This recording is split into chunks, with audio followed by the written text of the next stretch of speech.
la computadora. Bueno, bienvenidos al encuentro del jueves 15 del 12. Y hoy lo que estamos trabajando es tratar de narrar la experiencia de la práctica sin el yo, el mí, el me, el mío, el todo, el nunca, el siempre, el jamás. Bueno, entonces Damian había comentado que observaba dificultades, por ejemplo, al estabilizar el foco atencional en el punto de anclaje neutro, sobre todo en lo que es la nariz. Una pregunta, Damián. Sí. Eh, ¿Estabilizas el foco atencional en todo el proceso inhalatorio y exhalatorio o solamente en el exhalatorio? No, solamente en el inhalatorio. Ahí está el tema. Bien, es que no debe ser en el inhalatorio jamás, Damián. Claro, La parte donde, te lo voy a hacer más fácil. sí. ¿Te acuerdas? Hola, Mari, Ale, Mabel. ¿Te acuerdas, Damián, que habíamos descubierto ese silencio que está al final de la exhalación? La sonrisa. Esa media sonrisa, ese silencio que está al final de la exhalación, que Sí, corresponde luego de la exhalación, hay un momento donde no sale más el aire y ahí suele estar escondida una media sonrisa. ¿Por qué? Porque corresponde al momento de máxima relajación, el mayor predominio parasimpático. Te voy a sugerir que la próxima práctica, todas las prácticas, la hagas observando solamente ese silencio. bien, Nunca se hace con inhalación, ¿sabes, Dani? perfecto. Nunca, Sí, nunca. Después sí, no hay problema. Hay gente que hace daño, te cuento, ya que estamos conversando. Hay gente que observa, por ejemplo, la inhalación y la exhalación. Hay otros solamente el periodo exhalatorio. Hay otros el silencio exhalatorio, con o sin sonrisa. Lo que yo te voy a pedir es que vos vayas a lo que es la exhalación, trates de detectar ese silencio, si lo encuentras, si no, no pasa nada. Y la está media bien. sonrisa si viene o no viene, pero sobre todo la exhalación. Es absolutamente mucho más relajante. Como fue una Acordate, experiencia, sí, como fue una experiencia desagradable, lo que yo trataba de hacer, lo que se intentaba hacer era focalizar ya en la exhalación, pero automáticamente también en la vacuidad tipo uno. Lo hacía iba y venía. Me bien, costaba un bien. montón. Entonces hacelos observando justamente Solamente ese, la vacuidad. O la exhalación, para practicar con la exhalación. o la vacuidad también. La vacuidad lo tenés ahí permanente. Ningún Claro, problema. Es más, podés hacerla en la vacuidad tipo uno, llevas el foco atencional allí. O si quieres, abres un poquito los párpados, vacuidad tipo uno ampliada, y te quedas allí. Lo mismo. está bien. Pero nunca en la inhalación. No, ¿sabes? Perfecto. ¿Mm? Porque es tan corto y acordate que Eh, en la fase inhalatoria es una fase donde hay un poco de predominio simpático. sí. Era como que sentía más necesidad de aire, más necesidad Sí, de aire. Llegó un sí, sí, momento que sí, me, me sí, costaba muchísimo. sí, sí. Y es más, si por allí sientes que te estresas, no las cuentes. No cuentes nada. Para que vos Perfecto. tengas una idea, 5 exhalaciones o 6 exhalaciones, a veces 7, depende. Si estás entrenado es distinto. Pero si no te estás entrenado, para que vos tengas una idea, conté de a grupos de 10. Uno,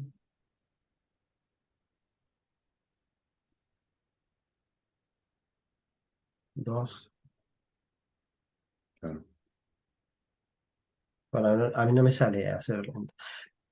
Pero para que vos tengas una idea, en las personas entrenadas,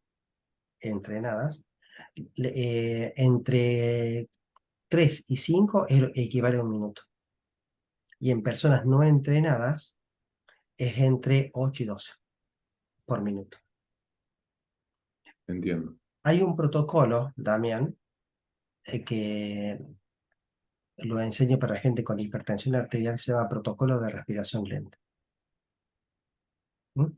Se ha demostrado que la persona entrenando la frecuencia respiratoria hace que la tensión arterial baje. Es para pacientes hipertensos específicamente. Lo puede hacer todo el mundo, Entiendo. por supuesto. ¿Mm? Está ¿Estamos? bien. Impecable. Bueno, muy bien también salió, ¿eh? Sin el yo, sin el mí. ¿Mm? Eso, pero Cuesta. se ve que estuviste de retiro el fin de semana. Sí, sí, Hicimos, sí, sí. Muy hicimos linda una... experiencia. La verdad que fue muy linda la experiencia. Nosotros también la Muy pasamos linda. bien. Hicimos un asado con Damián en la Cumbrecita, que por cierto nos han invitado para que hagamos un retiro allá. Y, ¿cómo es? Hicimos un asado un montón y sobre un montón de morcilla. Las perras todavía están comiendo morcilla, te cuento, Damián. Imagínate el tamaño que tienen. Todavía tienen comida para un mes más o menos. Sí. Bueno, gracias, Damián. Entonces, No, nada, gracias, Damián. Pasamos a otro compañero, si desea hacer algún comentario.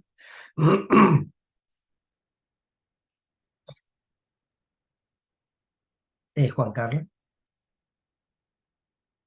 Em, Javier García Campayo, en su libro sobre mindfulness, llama a esos momentos al final de la exhalación, los llama huecos, huecos, y cita que con la práctica esos huecos pasan a ser cada vez más extensos y, y se reitera en el término huecos, que a mí me sirve para identificar ese lugar a donde, a donde en el momento de la exhalación quiero detener el proceso y me instalo en el hueco y, y es parte de la práctica.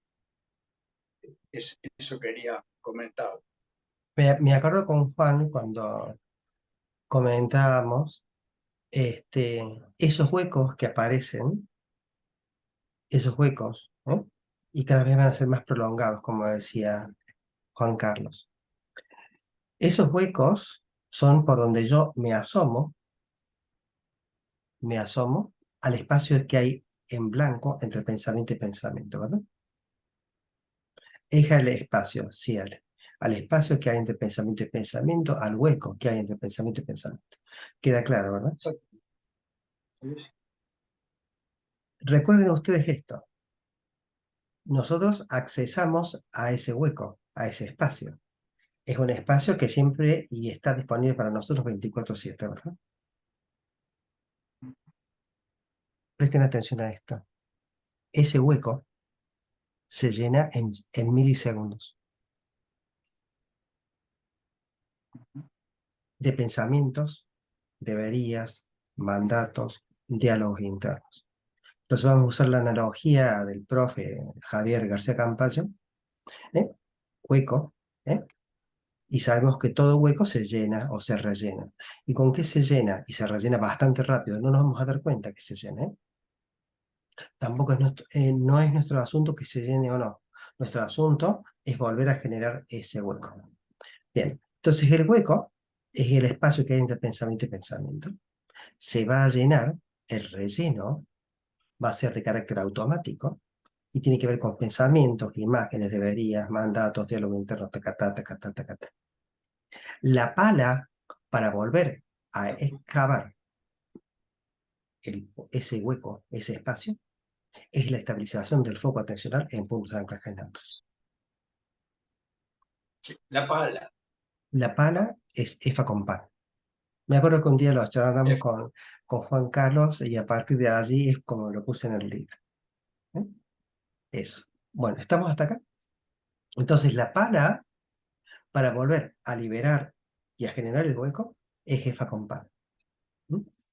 No importa que sea en exhalación, no importa que sea en la caminata, Damián, no importa que sea cortando cebolla, o en la huerta, no importa, lo que sea. Allí está. Bueno, gracias. ¿Ibas a hacer tu comentario, Juan? Ah, ok. ¿Algún comentario más? ¿Puedo hacer un comentario más? Sí, por supuesto, Damián, aprovecho. Fue muy interesante practicar antes de decir algo, las 8 puertas. A tal, po- a tal punto fue muy interesante, sino que me empecé a autoconocer mucho más de todo lo que, lo que va saliendo y los pensamientos y todo eso. Fue muy interesante, a tal punto que es más el silencio ahora que antes. Por supuesto. Tengo que estar Hacer, muy atento, sí, sí, sí, sí, sí. muy Bueno, atento, ¿eh? Damián, eso es EFA con pan, solo que lo estás haciendo con las 8 puertas. ¿Eh? Entonces, el silencio, a la larga, fíjense que cada vez que uno va a expresar algo, una opinión o va a hablarlo, tiene que ser muy consciente porque es quién es el que necesita hablar. ¿Qué edad tiene este que necesita hablar? ¿Verdad, Damián? ¿Qué edad tiene este que necesita hablar? Mira la Maya. La Maya siempre está masticando. No sé qué hace. Dejé. Ah, creí que estaba masticando. No estoy masticando nada, me río porque las 8 puertas yo jamás lo logro y creo que nunca lo voy a lograr porque las derribo todas. Bueno, más vale que las logres porque vas a hacer un taller dentro de poco. Así que, este, por lo menos aparentar lo que sé yo. No, no, sí, sí lo has logrado, Maya. Y lo has logrado con creces. Remember you. I watching you. ¿Estamos? Bien. Entonces, les decía que uno, no importa el punto de anclaje. Ya vas a ver, Damián, que en la medida que vayamos avanzando, los puntos de anclaje van a ser variopintos. ¿Mm? Por ejemplo, ahora vos ya sabes, hicimos la práctica los otros días con vos, que cada escalón para vos es un momento de práctica, ¿verdad? Sí, tal cual. Eso, eso. Es Cuando, todo cada el vez día, que... ¿Eh? todo el día. Eh, cada vez que subas a un escalón, está, ¿eh? Es, es la práctica continua. Bien, estamos entonces. Seguimos entonces con los comentarios, si hay algo que decir, si no, avanzamos hacia el análisis del capítulo. Bien, perfecto. Entonces, vamos a ir, si me permiten ustedes, vamos a tocar algunos tópicos, no del capítulo 14, porque eso vamos a volver sobre él, lo vamos a dejar al último, sino vamos a ver los del capítulo 15. En el capítulo 15 corresponde a Psicoeducación 2. Capítulo 15, Psicoeducación 2. Bien, en Psicoeducación 2, yo voy a... Ay, se me fue la imagen de ustedes. Voy a pasar rápido, porque yo sé que algunos de ustedes ya lo han visto, simplemente vamos a enunciar. Maya, léeme los puntos. Antes leyendo vos los puntos y yo voy haciendo algún comentario y si alguien desea, abrimos. Si no, ya lo hemos visto con varios de ustedes esto. Ah, ya, es el 14, ¿verdad? El 15, corazón. Ya. Los 3 cerebros. Ahí. Sí, sí. Podemos decir que existen 3 cerebros dentro del nuestro. Todas estas estructuras constituyen el cerebro del Homo sapiens sapiens. A. Cerebro reptiliano. Está ubicado en las zonas profundas del cerebro. Se encarga de la reproducción, territorio, alimento, seguridad. Cobija los instintos básicos de supervivencia. Es el más antiguo. B. Cerebro mamífero. Ubicado en la zona media del cerebro. Está formado por la amígdala, el hipocampo y el hipotálamo, del cual no hablaremos en esta oportunidad. Este sistema es el encargado del procesamiento de las emociones y la vida afectiva. Lo caracterizan, a diferencia del anterior, nuevas estructuras en núcleos de neuronas y conexiones sinápticas. Esta zona se denomina límbica, que significa límite, frontera. En ella aparece algo así como el mayor cuidado manifestado como afecto. Por ejemplo, la leona lamiendo a su cría, acciones de protección distintas a las que podemos observar en los reptiles. Recordemos que en la escala de aparición de las especies, en las más recientes como los mamíferos, las crías necesitan más cuidado y por un tiempo prolongado. Mientras más joven es la especie, mayor es la vulnerabilidad. Y ello se debe a que las condiciones del hábitat son más favorables para estas últimas. C. Cerebro del Homo sapiens sapiens. Se divide en 2 hemisferios, izquierdo y derecho, y en 5 lóbulos: el frontal, parietal, temporal, occipital e ínsula. Recubriendo estos lóbulos en toda su extensión, encontramos a la corteza cerebral. Por lejos es la más importante de las estructuras, a pesar de que cuenta con solo 6 capas celulares. Ella nos diferencia como especie. La corteza recubre el cerebro en todas sus direcciones y penetra dentro de la superficie por surcos y circunvoluciones. Su espesor varía de 2 a 4 milímetros y conforme su ubicación tendrá distintas funciones.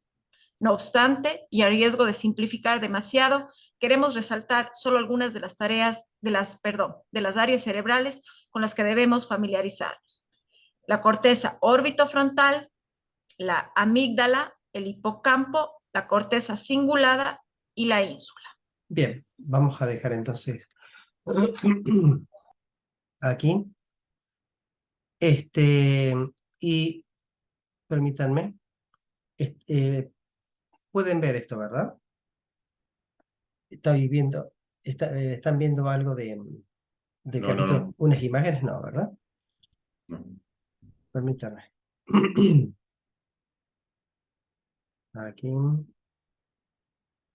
Compartir pantalla. Aquí estamos, aquí estamos, aquí estamos. Bien. Entonces, esos son, dijimos, los 3 cerebros. Y hemos mencionado, así al pasar muy rápidamente para todos, lo siguiente. Esto que ven aquí, en azul, es la COF o corteza orbitofrontal. Esto que está aquí es el hipotálamo. Esto que está es la amígdala. Esto aquí es el hipocampo. Corteza cingulada anterior, corteza cingulada posterior.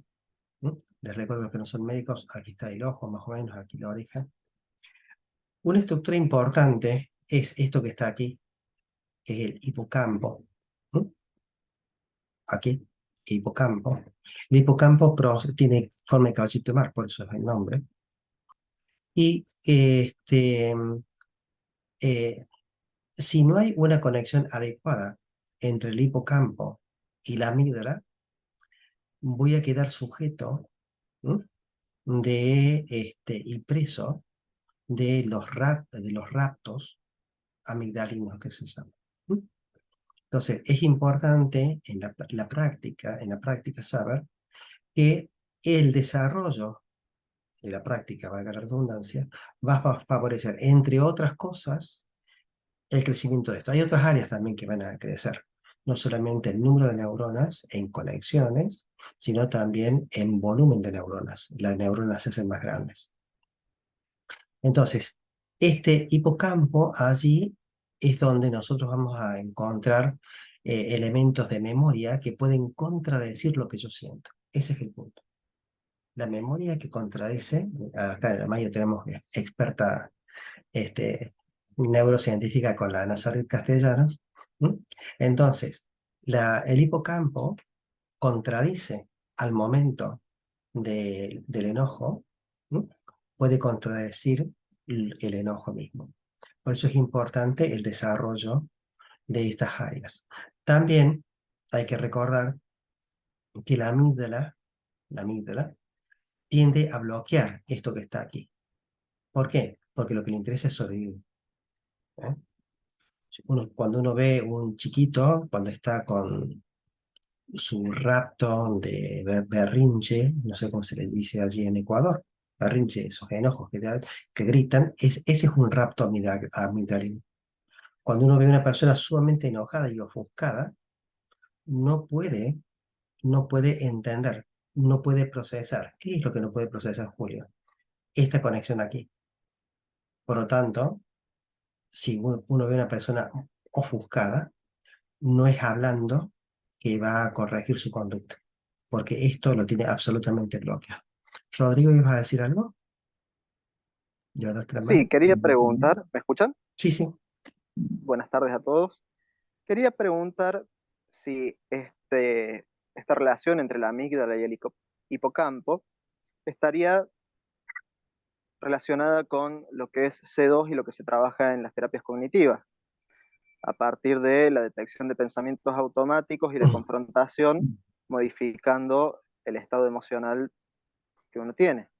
Sí, eso sucede así, Rodri. Lo que pasa también es que si el sujeto está en un rapto amigdalino, es un secuestro amigdalino, así se llama, secuestro o rapto amigdalino, no va a entender lo que vos le hables, ¿sabes, Rodri? Por supuesto, por Esto, supuesto. esto está bloqueado. Por eso el medio de abordaje no es la palabra, sino la sujeción corporal, ¿sabes? Sí, sí, sí, sí, sí, sí, entiendo. Pero es eso, Rodri, está perfecto lo que vos estás diciendo. No solamente eso, sino que también participan otras áreas cerebrales donde el sujeto es, eh, eh, cuando vos tienes un cierto training, el sujeto lo que va a hacer es generar una disonancia cognitiva. Entonces la disonancia cognitiva es la que va a habilitar esto que está acá, Rodri. Pero para eso necesitas, cuando uno actúa en agudo, estar muy bien entrenado, ¿sabes? Perfecto. ¿Mm? Entonces la disonancia cognitiva es eso, es favorecer el paso aquí y por otro lado generar un espacio propicio de otro tipo de conductas. Pero para eso hace falta que en el cerebro caiga una importante nevada. ¿Mm? Habitualmente, si uno ha ido a esquiar, sabe que cuando uno esquía, tiende a ir, si no ha nevado, tiende a ir por el mismo surco donde van todos. La práctica es como si fuera una gran nevada, entonces uno puede elegir por dónde ir, Rodri. Pero hace falta la nevada, ¿sabes?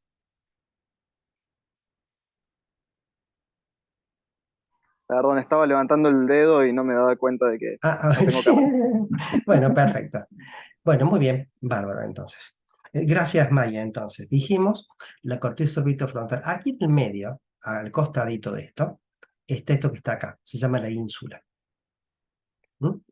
Entonces, es el mismo corte, aquí está la zona anterior, aquí también, pero en la ínsula, aquí, sobre todo en la parte posterior de la ínsula, junto con la corteza cingulada anterior, aquí, en esta parte de aquí en particular, se recibe toda la información de lo que se llama sistema nervioso autónomo. ¿Mm? Todo lo que tiene que ver con intestino y corazón, la conexión que hace aquí, ese registro que ¿eh? Se hace esa integración, se llaman aferencias. Esa aferencia significa que llega a aferencias, eferencias que sale hacia. Las aferencias se reciben en la corteza cingulada posterior.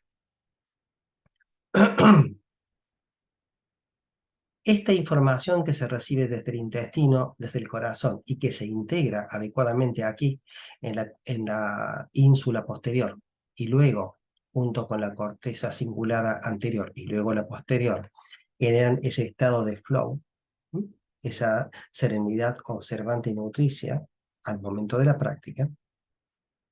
Es necesario nosotros conducir adecuadamente la práctica para que la corteza singular, para que la ínsula posterior pueda recibir esas aferencias. Cuando la ínsula posterior no hace esas aferencias aquí, es porque el hipotálamo, el hipocampo, ha bloqueado el ingreso. Entonces yo necesito que, y esto ha bloqueado el ingreso porque la amígdala está en demasía activada, ya sea por supervivencia en la naturaleza o en la cultura. La amígdala no sabe diferenciar eso, ¿sabes? Me deprimo porque no tengo like en Instagram. Entonces va a actuar de ese modo. Bien. Quiero que observen esto.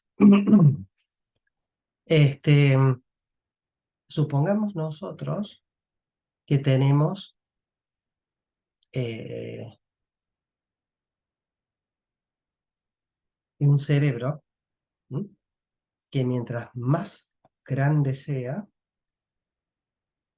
más nos va a llevar al desarrollo de nuestras habilidades personales. Pulgar arriba, queda claro ese concepto. Por lo tanto, a más cerebro, mayor capacidad de aprendizaje. Pulgar arriba. Bien. Una pregunta así de... Supongamos que nuestro cerebro pesa... ¿Se acuerdan cuánto pesa el cerebro nuestro? 1 kilo, algo así. Más o menos. Pongámosle 1000 gramos. Otros 1200, un poquito más. No importa. Lo importante es esto. ¿Qué les parece a ustedes que va a trabajar mejor? Dijimos que a mayor volumen de cerebro, mayor capacidad de procesamiento y de aprendizaje. ¿Ustedes prefieren pensar con algo que pesa 1 kilo o con algo que pesa 75? En el caso de las chicas siempre son 45, como antes que se casaran. Las mujeres nunca pasan de los 45. ¿Eh? ¿Qué les parece? ¿Con qué pensamos? ¿Con qué pensaremos mejor?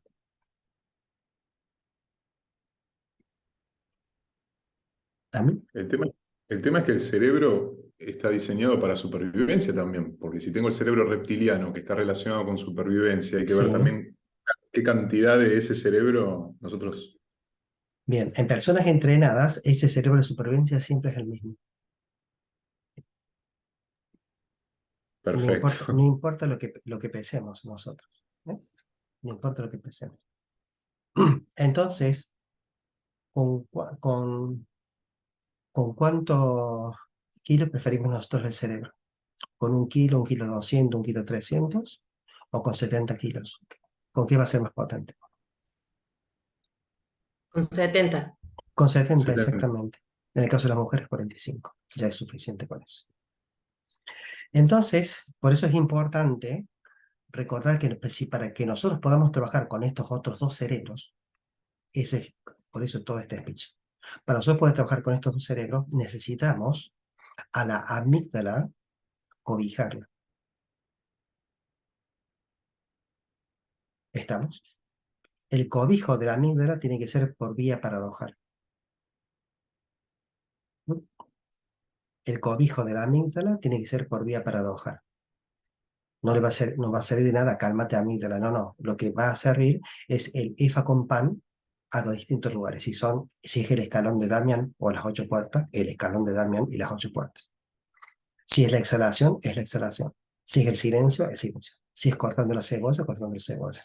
Si es lavándome los dientes, lavándome los dientes. Mientras más yo pueda accesar a la estabilización del foco atencional en el punto de anclajes neutros, la postura puede ser también, cuando yo simplemente manejo la ruta, observo, no estoy pensando, simplemente observo. Eso es un punto de anclaje neutro.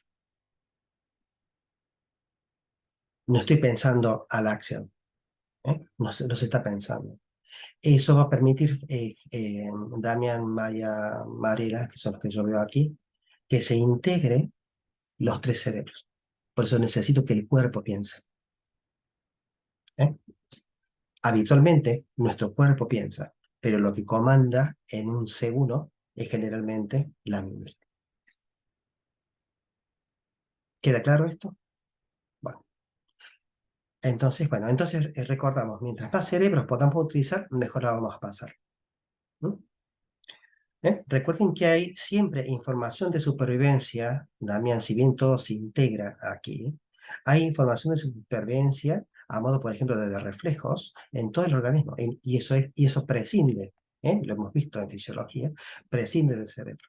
Es más, uno puede desmedular una rana y estimularla, la rana va a estar viva, no va a percibir el estímulo eléctrico, pero sí va a responder, quitando la pata del estímulo doloroso.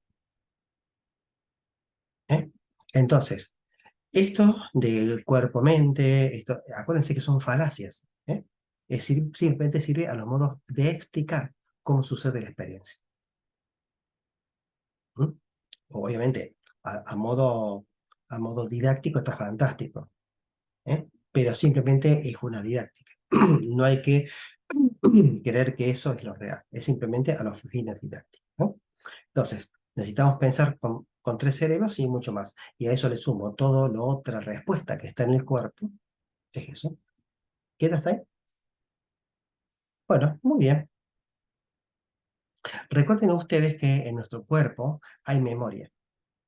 Hay distintos tipos de memoria, ¿no? Nuestro cuerpo sabe perfectamente, perfectamente, sabe nuestro cuerpo que tiene que diferenciarse su actividad en una en particular. Si nos gustara, creo que lo decíamos los otros días, si nos gusta comer semillas de girasol, por ejemplo, no nos vamos a convertir en gallina o en una paloma. Nuestro cuerpo sabe que nosotros no nos van a salir plumas por comer alpiste o por comer un alimento de perro, nos vamos a convertir en perros o en gatos. No, nuestro cuerpo sabe que, ¿eh? Ni tampoco porque una paloma como una torta se va a convertir en ser humano, ni mucho menos. Diabetes puede ser que agarre. ¿Queda?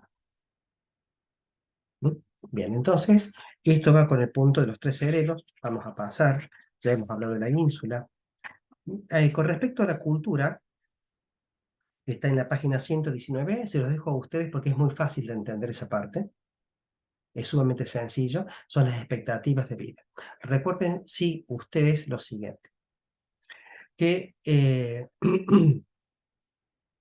el hombre no ha tenido mejor calidad de vida actualmente que en la historia del hombre. Comer 4 veces por día, lo que a nosotros nos parece una tontería, y es más, tenemos que bajar el ritmo porque si no vamos a una resistencia a la insulina. Antes esto era impensable, era casi para reyes comer así.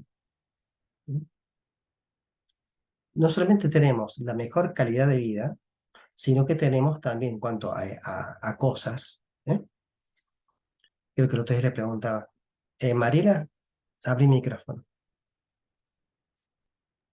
Sí, Mariela, cuando tu mamá tenía la edad que vos tienes ahora, 37, 38 más o menos, claro, sí, no más, no más, y 45 kilos seguro. sin duda. Mariela, ¿cuántos zapatos tenía tu mamá? Mi mamá, ¿Sí? ¿Cuántas carteras? qué sé yo, em, ponele 5 pares de zapatos y tres carteras. Contanos vos cuántos pares de zapatos tenés. Y, y debo andar por unos 5 pares de zapatos y 4 carteras. Bueno, no fuiste el mejor ejemplo. Pero hoy por hoy, la gente no tiene la cantidad de cosas, que tiene una persona. Les voy a contar esto, lo contaba Javier García Campayo en la maestría. A fines del siglo XIX, se calculaba que una persona en promedio tenía 100 objetos. 100 objetos. Hoy por hoy se calcula que una persona tiene alrededor de 800 o 1000. Le fuiste a preguntar a una profe de educación física por Sí, zapatos y sí, carteras. A sí. ver, La verdad, si hubiera qué sido raro. zapatillas, qué sé yo, capaz. Bueno, Zapatillas, claro. claro. Entonces, bueno, pero es eso, ¿no? Se entiende la idea, ¿verdad? Entonces, no solamente tenemos el acceso a la salud, el acceso a la jubilación. Esto que parece que estuviera desde siempre, el acceso a la jubilación. Les cuento que el acceso a la jubilación como la entendemos hoy, la jubilación surge en el Imperio Prusiano, ¿sí? En 1896-1905. ¿Sí? Tiene apenas 110 años, lo que hoy conocemos como jubilación. Y les cuento que dentro de 50 años capaz que se agota. Así que vayan ahorrando, porque el sistema no da para tantos. ¿Mm? ¿Y por qué no da para tantos? Y porque la gente ya no se muere como antes. Antes la gente no llegaba a jubilarse, se moría. Hoy por hoy la expectativa de vida es de promedio 80. 80. Sin embargo, les hago una pregunta. ¿Ustedes creen que la gente que vivía antes era más o menos feliz?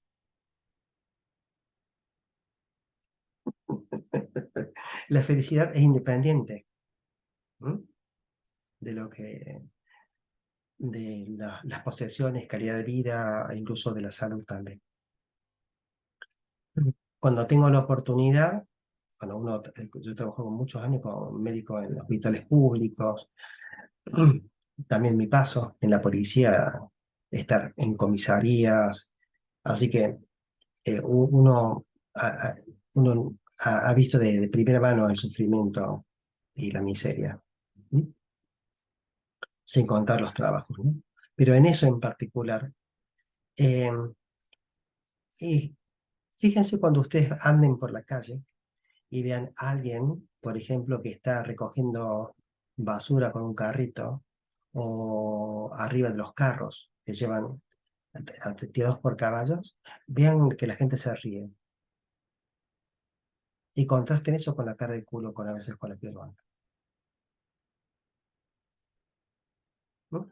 Es algo así como la tetera o la cafetera que yo tengo acá en casa. Tienen que ser recordatorios para volver a la práctica, ¿saben? Una cosa que yo les digo, y mi mujer me lo recuerda, Alejandra, ¿de dónde sacamos que la comida tiene que gustarte? ¿De dónde sacamos que la comida tiene que gustarte? ¿Eh? Me habrás escuchado también el fin de semana decir una cosa. ¿De dónde sacamos que la comida tiene que gustarte? Es comida y basta. Ahora es, mi amor, ¿qué querés que te haga de comer? ¿What? ¿Qué querés que te haga de qué? Comes y no comes. Eso no es problema. ¿Eh? ¿Estamos hasta acá? Bien. Pasamos entonces esto de la cultura y vamos a trabajar con lo que está en la página. Voy un poco rápido, pero no son conceptos difíciles de entender. Está lo referenciado también en el canal de YouTube.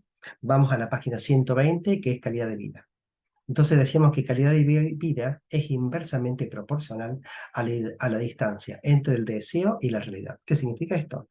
Que mientras más lejos tenga yo mi deseo de lo real, más voy a sufrir. Mientras más se aproximen deseo y realidad, menos voy a sufrir. Hay formas de hacer de que ese deseo baje y hay formas de hacer que esa realidad mejore, lo real mejore. En función de eso, pasamos a la página 121, la propuesta que hacemos en Mindfulness 2.0, únicamente a modo de propuesta, simplemente como una especie de protocolo o algoritmo, es ver cómo deseo. ¿Mm? Y ahí describo 5 niveles, pues cada uno puede hacer el suyo. ¿Eh? Fíjense, dice abajo en el 121, dice nivel 1. ¿Eh? Entonces, generalmente estamos nosotros habitando el nivel 2. Lo que, lo que tengo, lo real, lo que hoy tengo. Entonces, desde ahí yo deseo, habitualmente, ¿verdad? Pero antes de desear hacia arriba, vean hacia abajo qué sería de mí si no tengo lo que yo ya tengo. Obviamente que no dejaría de ser lo que soy. Sin embargo, me angustio tanto que pierdo lo que ya tengo yo del vaso lleno. En el nivel 3 es lo que deseo, puedo y necesito, ahí voy, Dani, a un costo razonable. ¿Estás escuchando también? ¿Te congelaste? Sí. ¿Me estás escuchando también? Sí, se cortó. Damián, corta tu Sí. imagen, porque está consumiendo quizás muchos datos, o Bueno, porque se te corta lo que vos hablas. Contame. no, te iba a decir de que si yo lo miro desde esa perspectiva, con menos de lo que tengo ahora, no voy a desear, Porque, no voy a buscar algo porque, porque supuestamente no lo voy a necesitar. Y por la necesidad misma. y no, pero si vos necesitas trabajar más para pagarte una casa, menos sería tenés que conseguir trabajo, por ejemplo. Vos ya tienes un trabajo. No se Ah, trata de a no eso sí, desear. Jamás se trata de ahí no entendí. desear, Dani, ¿sabes? Sí, sí, sí. Nunca, nunca. Ojo con lo polar también, ¿sabes? Todo, nada, siempre, jamás. Aunque uno no lo Sí, nombre, aparece, ¿sabes? sí, sí, sí, es verdad. Bueno, en el nivel 3 dice, lo que deseo, puedo y necesito a un costo razonable. Nivel 4, lo que deseo, puedo y no necesito con un costo razonable. Y 5, lo que deseo, puedo y no necesito a un alto costo. Es simplemente una propuesta. Entonces cada uno verá, ¿eh? Pero es importante cuando uno desea preguntarse qué edad tiene este que desea. ¿Qué edad tiene este que desea? Entonces pasamos luego a lo que es intersección de coordenadas virtuosas, ¿eh? En la intersección de coordenadas virtuosas se trata de, por ejemplo, aquí tengo un reloj, ¿verdad? El objeto, yo, el objeto, la función del objeto, el espacio, el tiempo y otras variables más. De eso se trata. No solamente el objeto. Es que el objeto, uno, la función que cumple esto en mi vida, el espacio, el tiempo, la relación con los otros. ¿Mm? ¿Para qué yo deseo, por ejemplo, que yo cambiar el auto? ¿Es necesario? ¿Puedo cambiar el auto? ¿Es una oportunidad? ¿O es para demostrar a mis padres que soy potente, ¿eh? En ese aspecto? O para demostrarle a un familiar o lo que sea. Bien. Luego pasamos a eudaimonia y eudaimonia 2.0. Ya dijimos que eudaimonia es la capacidad que tiene, es la experiencia subjetiva, es la capacidad del sujeto de darse así afecto y el lugar seguro, Mariela, ¿eh? Cuando vimos talleres de compasión y autocompasión. Eso es eudaimonia 2.0. Eudaimonia. Pero eudaimonia 2.0, aparte de la capacidad de poder generarnos a nosotros el lugar y la persona segura, el 2.0 es porque lo que buscamos es reducir la huella de sufrimiento hacia otros y hacia uno. Esa es la diferencia entre eudaimonia y eudaimonia 2.0. ¿Mm? Abajo hay una pequeña fórmula donde dice, en la página 123, lo van a ver resaltado en negro, dice, eudaimonia 2.0 es igual a una serenidad, son serenidad observante y nutricia, eso significa son, serenidad observante y nutricia, en oportunidad de florecer, y flu, de fluir, más principio de no maleficencia en su vertiente interna, autocompasión, y el principio de no maleficencia en su vertiente externa, compasión. ¿Vulgario? ¿Quedó claro? ¿Alguna duda? ¿A pregunta? Pues solamente veo un grupito de ustedes aquí. Bueno, si no, Julio, ¿quién perdón, habla? Maya, Maya, ¿sí? ¿sí puedo hacer una pregunta? Sí, por supuesto. Sí. Siempre me ha llamado la atención esto de la bioética y cómo tú lo trabajas en el libro, pero quería ver como a veces me confundo un poco porque tú dices, o sea, el principio como, no sé, más potente o el que debemos mirar primero es el no daño, ¿no? O sea, Eso es en medicina y en cualquier conducta ética. claro, No, pero es no estás obligado a hacer el bien, Maya. exacto. O Estás sea, lo obligado a no básico que dañar. uno debe exacto, es no dañar, pero Es, eso implica en cierta forma una conducta, mi pregunta va, ¿es una conducta como pasiva, no intervenir o cuál es la diferencia entre eso y el siguiente que tú le llamas, ¿cómo es? El siguiente paso que es el respeto a la autonomía. Tú alguna vez hablabas de hasta qué punto yo puedo interferir en la decisión de otra persona que, digamos, está capacitada todavía como para ser autónoma, por más que yo piense que, digamos, esa persona está mal de salud, por ejemplo, que tengo que internar. bien, pero si es una persona adulta y tiene autonomía y responsabilidad, no estamos hablando de tus hijos que tienen 8 años y 14. Pero ¿cómo se manejaría, o más o menos de esto, cómo se podría manejar con una persona, por ejemplo, que tiene una esquizofrenia, por ejemplo? Que eso no es autonomía. No es un sujeto Ahí ya autónomo. no hay No es capaz, es autonomía. que no es capaz, Maya. Por supuesto, esquizofrenia en el momento de que el paciente está con un En crisis, brote, obviamente, pero fuera de lo que es el brote, el paciente puede decidir alguna cosa. Ojo, ya. esos son ejemplos chiquitito, chiquitito, chiquitito, Maya, ¿sabes? Que está perfecta la pregunta. Pero nosotros nos comemos el viaje esto en la vida cotidiana. ¿Eh? Pretendemos que lo más importante es el beneficio. O por otro lado, Exacto. la autonomía. Ojo, si el hijo, no, el hijo tiene ciertas capacidades, pero está bajo mi tutela, yo soy el que estoy decidiendo por él. Salvo, salvo que vaya a dañarlo. Para eso está la justicia. Y puede incluso, y puede incluso subrogar tu autoridad, la toma el juez o un familiar, y a vos te quitan. Si vos tuvieras esquizofrenia y estás a cargo de tus cuidados, te quitan la patria potestad, pasa al Estado, o pasa al padre, o pasa a los abuelos o a quien sea, y vos quedás excluida hasta que vos estés bien. ¿Y, y dónde entraría, en qué momento entraría, o algún ejemplo, si me puedes dar del tema del respeto de la justicia? El, eh, la autonomía, la justicia, lástima no están acá los abogados. No, pero eso no tengo ningún problema. La justicia significa, de un modo muy sencillo de explicar, lo que está tipificado, ¿sí?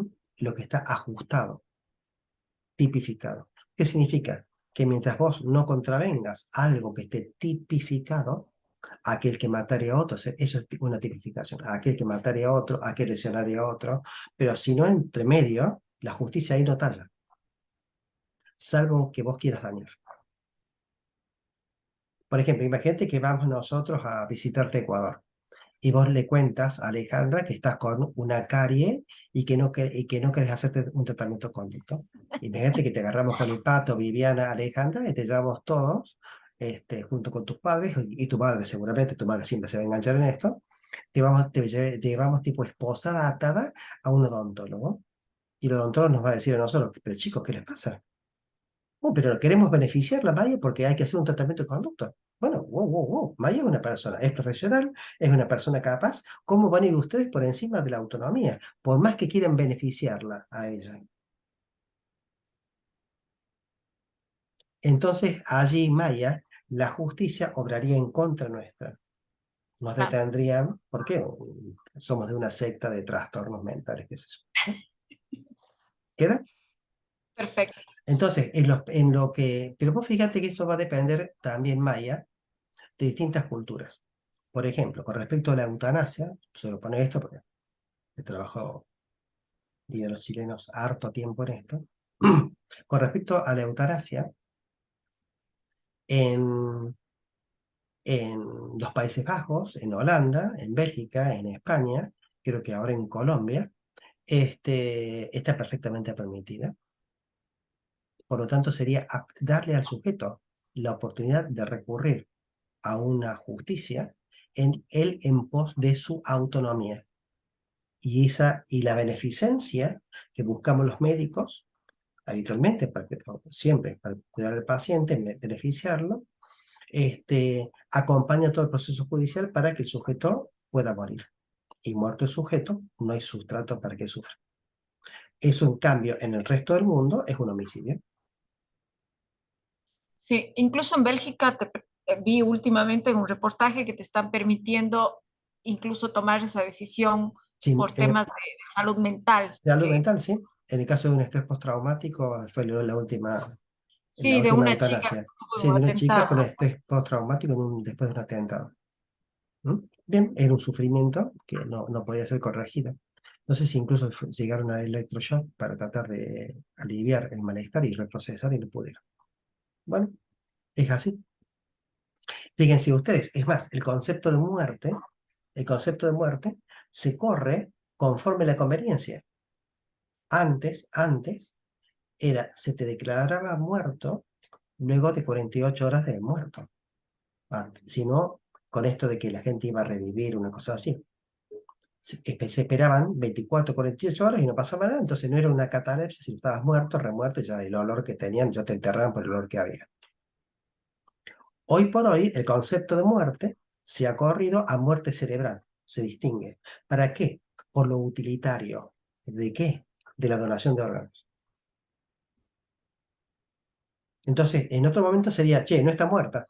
Bueno, pero yo no la quiero declarar muerta legalmente. ¿Por qué? Porque me conviene una muerte transitoria, la muerte cerebral, extraemos los órganos para otros, buscando el principio de beneficencia hacia otros, y por supuesto de tu autonomía, porque vos has dejado vos has declarado que sos donante de órganos. Es más, en algunos lugares se te entiende que vos sos donante de órganos, al contrario que en Latinoamérica, si no expresas lo contrario. Está perfecto. Bueno, ese es el punto. ¿Estamos hasta acá? Sí, gracias, Julio. Vamos un poco rápido. Bien, entonces, al final de la página 124, 124, allí se abre algo resaltado, allí un cuadro que está con negro y blanco y dice, Eudaimonia 2.0 es igual a felicidad 2.0. A partir de ahora, Eudaimonia 2.0 y felicidad 2.0 es lo mismo. La felicidad ordinaria corresponde a la felicidad canalla. Al que desea, no le importa el costo que tenga eso. Por eso vimos calidad de vida y niveles de deseo. Entonces, Eudaimonia 2.0 es igual a felicidad 2.0. ¿Qué es felicidad 2.0? Es una felicidad no canalla. ¿Mm? Y eso es igual a una felicidad sustentable, FS. Por eso el libro, si ustedes se fijan, es Eudaimonia, es Mindfulness 2.0 hacia una felicidad sustentable y circular. Ese es el hecho. ¿Estamos hasta acá? Bueno, lamento muchísimo la hipervelocidad, pero la idea es que podamos llegar nosotros. ¿Está claro, Lili? ¿Elsa? Porque, ¿Juancho? Ok, perfecto. Entonces, bueno, esto corresponde al capítulo, ¿cómo era? Capítulo 15. Bien, bien. Lo que vamos a ver el próximo, hemos visto el capítulo 15, de cerebros, cultura, tiquití, tiquitín. Y lo que vamos a ver el próximo capítulo, vamos a ver una parte del 16 y una parte del 15. Que se pone un poco más denso la cosa. Un poco el 16 y un poco el 15. Lo que vamos a ver del 14, discúlpenme, del 14. Entonces el próximo jueves vamos a ver del 14. Lo que vamos a ver del 14 es las raíces budistas, las 4 nobles verdades y el camino óctuple. Esos son los puntos que vamos a ver este año. Por muchos de ustedes hemos tocado, pero hay gente, digamos, que no viene con training anterior, pero esto corresponde a lo que se daría en cualquier curso que uno llamaría completo en un primer módulo de mindfulness, ¿sabes? Llegar hasta acá. Si no, no entendemos por qué estamos haciendo las cosas que hacemos, de dónde es que surge. Entonces, del capítulo 14 vamos a ver raíces budistas, 4 nobles verdades y camino. Ya hemos visto, les recuerdo, cadena de origen dependiente, y bueno, eso ya lo hemos visto. Y luego,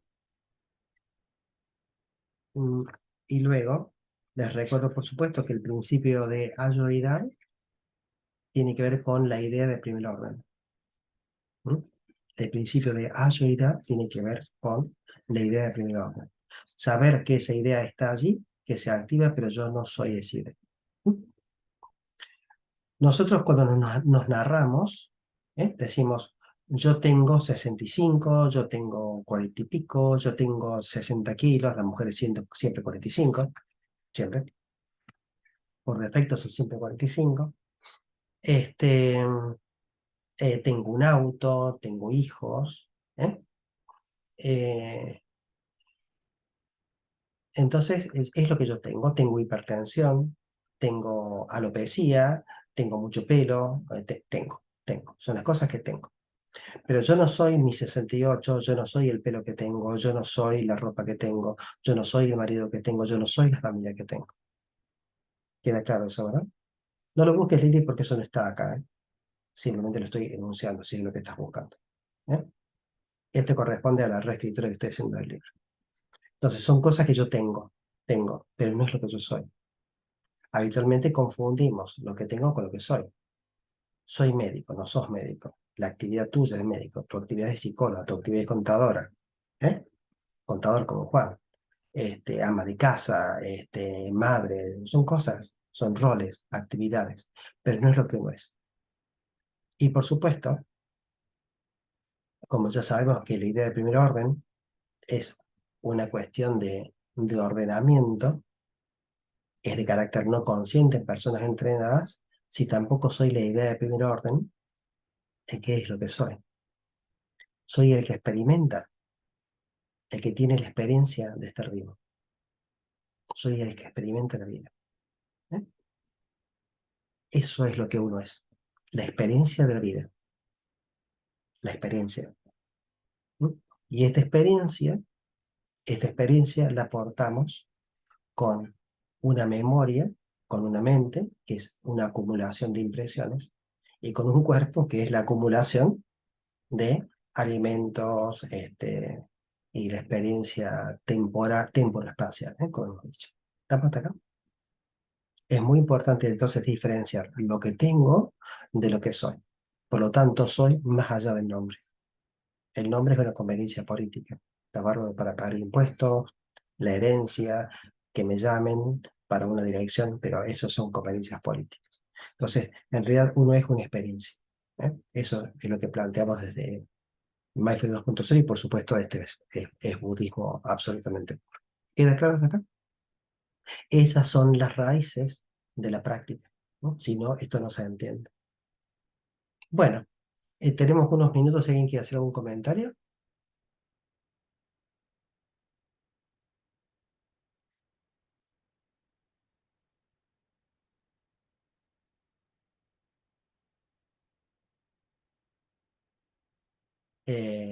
Bueno,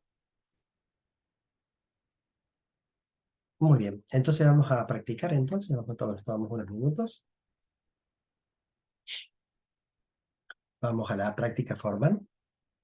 Damián, acordate entonces lo que vamos a buscar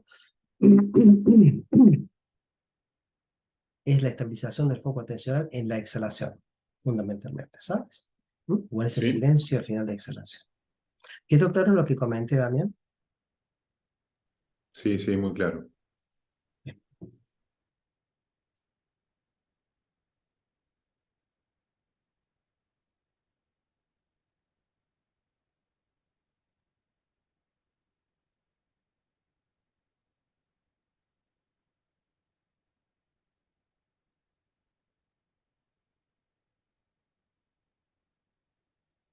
Adoptamos una postura digna, espalda recta, pulgares amablemente se tocan.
Suelten los pensamientos, vuelvan a la exhalación. Si sienten que se están durmiendo, vayan a la vacuidad tipo 1 ampliada con un poquito de luz.